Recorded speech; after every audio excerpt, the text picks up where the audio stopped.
ሰላም ጤና ይስጥልን ተመልካቾቻችን እንደምን ዋላችሁ እንደምን አመሻችሁ ከአንከር ሚዲያ ዝግጅት ክፍል ያክብሮ ሰላምታችንን እናቀርባለን ዜናዎቹን ይዘን መጥተናል ከዘውትር ተሳታፊያችን ጋር የዕለቱን ዜናዎች ወደ እናንተ እናደርሳለን አብራችሁን ቆዩ መልካም ጊዜ በአማራ ክልል የተጀመረው የህልውና ተጋድሎ በጎጃምና በወሎ በበርካታ ቀጠናዎች ከአገዛዙ ጥምር ኃይል ጋር ውጊያዎች መደረጋቸውን ለአንከዲያ በደረሰ መረጃ ላይ ተመልክቷል አራቱም የአማራ ክፍሎች መጠነ ሰፊ የማጥቃት ዘመቻ የከፈተው የአብይ አህመድ ሰራዊት ክረምቱ ከመግባቱ በፊት የፋኖን ኃይል ለማጥፋት ውሳኔ ላይ መድረሱን ተከትሎ በሰማይ በድሮንና በጦር ጄት በምድር በሜካናይዝድ በታገዘ ኃይል ጥቃት እየፈጸመ ይገኛል የአብይ አህመድ አዲሱ ዘመቻን እየመከተነው ነው በመልሶ ማጥቃት ከፍተኛ ኪሳራ እያደረስንበት እንገኛለን የሚሉት የፋኖ ኃይሎች በትጥቅና ስንቅ በኩል ከፍተኛ አቅርቦት ከአብይ አህመድ ሰራዊት በኩል በምርኮ ማግኘታቸውን ገልጸዋል ከየቀጠናው በደረሰን መረጃ ላይ እንደተመለከተው የአብይ አህመድ አዲሱ እቅድም በከፍተኛ ደረጃ እየተመከተና እየከሸፈ ነው የወሎና የጎጃም እንዲሁም የጎንደር አውደ ውጊያዎችን በተመለከተ የዘውትር ተሳታፊያችን መረጃዎችን ባጭሩ ሰብስቧል ወደሱ አልፋለሁ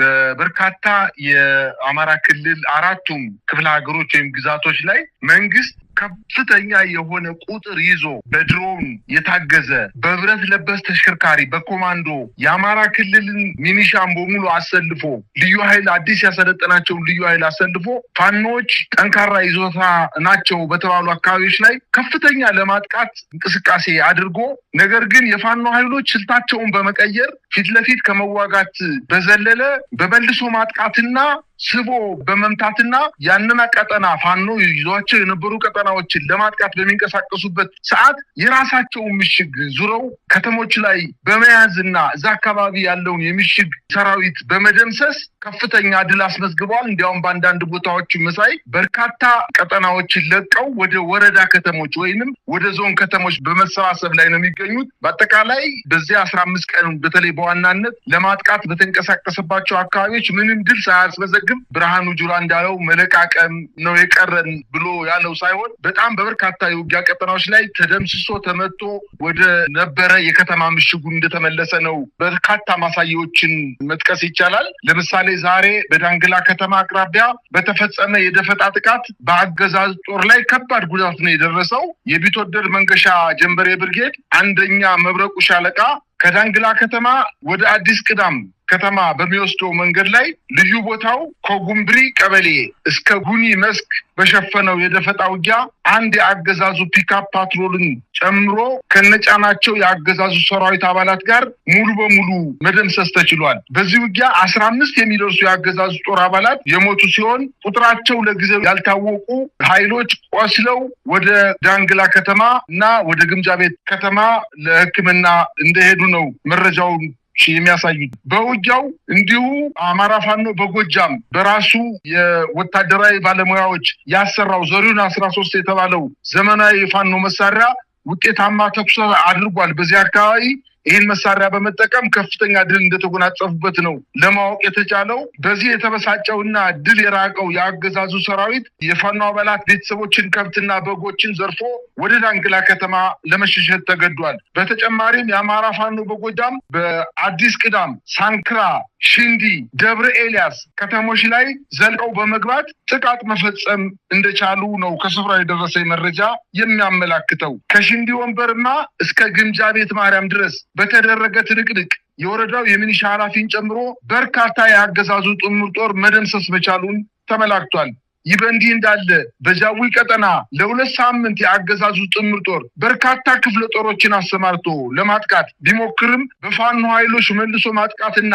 ስቦ በመምታት ስልት ተሰላሽቶ ወደ ወረዳ ዋና ከተማ ፈንድቃ መሰባሰብ ሲጀምር የፋኖ ኃይሎች ድንገት በቆረጣ ከፈንድቃ ከተማ አቅራቢያ ላይ በምትገኘው ብሔራዊ በተባለች ቦታ ላይ በተሽከርካሪ ሲመለሱ በነበሩ የአገዛዙ ጦር ላይ በፈጸሙት ጥቃት በተሽከርካሪው የነበሩ ሙሉ በሙሉ መደምሰስ መቻላቸውንና ተሽከርካሪው በተወሰነ ደረጃ ተቃጥሎ ወደ ዳንግላ ከተማ ጎትተው እንደወሰዱት ለማወቅ ተችሏል። እንዲሁም ቤተ አማራ ግንባር ተጠናክሮ በቀጠለው ዘመቻ አንድነት በወሎ ግንባር አሳምነው ክፍለ ጦር ታላቅ ጀብዶ በመፈጸም ድል ተጎናጽፏል። የአማራ ፋኖ በወሎ ምስራቅ አማራ ኮር 1 አሳምነው ክፍለ ጦር ሁለተኛ ሻለቃ ትናንት ሚያዝያ 23 2017 ዓ.ም ጉባ ላፍቶ ወረዳ ሐራ ከተማ አካባቢ ልዩ ስሙ ላስቴ ቢቲሞ በር ሬሽን አጅቦ ሲንቀሳቀስ የነበረ ሚኒሻዎች ላይ በፈጸመው የደፈጣ ጥቃት 11ዱን በመደምሰስና ቀሪውን በማቁሰል ታላቅ ድል ተጎናጽፏል። የአገዛዙ ጦር ይህንን የበጋ ወራት ተጠቅመን በምድርም በሰማይም ብለን ፋኖ ማዳከም አለብን፣ ካልሆነ ግን ውጊያው ወደ ክረምት ከተሸጋገረ በሰራዊት ላይ ከባድ ችግር ይፈጠራል በሚል ግምገማ በርካታ አዳዲስ ሰልጣኞችን ወደ ውጊያ ቀጠና ቢያሰማራም የአገዛዙ ጦር ለአሰሳ ከምሽግ በመውጣት ሲንቀሳቀስ የፋኖ ኃይሎች በቆረጣ ወደ ከተማ በመግባት በርካታ ምሽጎችን እያጠቃ ቀጥሏል። ለዚህም በጥይት ብቻ ሳይሆን ገደል ገብቶ እያለቀ እንደሆነም የሰሞኑ የወልዲያ ዙሪያ ውጊያ ያመላክታል ይላል። በብልጽግና ካድሬ ፕሮፓጋንዳና ለሆዱ ሲል ከትዳሩ እና ከግብርና ሙያው እየተነቀለ እየመጣ እየተማገደ እያለቀ ላለው ሚኒሻ ያለምንም መሰላቸት በፍጹም ትዕግስት ሲደረግ የነበረው ሰላማዊ ጥሪ አሁንም እንደተጠበቀ ሲሆን ይህንን ተላልፎ ወገኑ ላይ የሚደረገውን ዘር ማጥፋት ተባባሪና ተሳታፊ ሆኖ የተገኘ ግን ዛሬም ቀዳሚ የጥቃት ኢላማ ሆኖ እንደሚቀጥል ለማሳሰብ እንወዳለን በማለት ጠንከር ያለ ማሳሰቢያም ሰጠዋል። በተያያዘ ዜና በደቡብ ጎንደር እስቴ አንዳቤት ወረዳ ማህደረ ማርያም እንዲሁም በደቡብ ጎንደርና በማዕከላዊ ጎንደር አማካኝ ቦታ ላይ የሚገኘው ጣርማበር አካባቢ ላይ ዛሬ ከሰዓት በኋላ ከፍተኛ ውጊያ እየተደረገ ሲሆን በዚህ ውጊያም በአገዛዙ ጦር ላይ ከፍተኛ ጉዳት እንደደረሰና ነገር ግን ጉዳቱን ተከትሎ የአገዛዙ ጦር ይህን አካባቢ ለቆ በሚወጣበት ሰዓት የፋኖ ኃይሎች ቤተሰቦችን ንብረትና ቤት በማቃጠል ዘረፋ በመፈጸምና አስገድዶ መድፈር በመፈጸም ወደ ምሽጉ እየተመለሰ እንደሆነና ሰላማዊ ሰዎች በአካባቢው እንደተጎዱም ለማወቅ ተችሏል።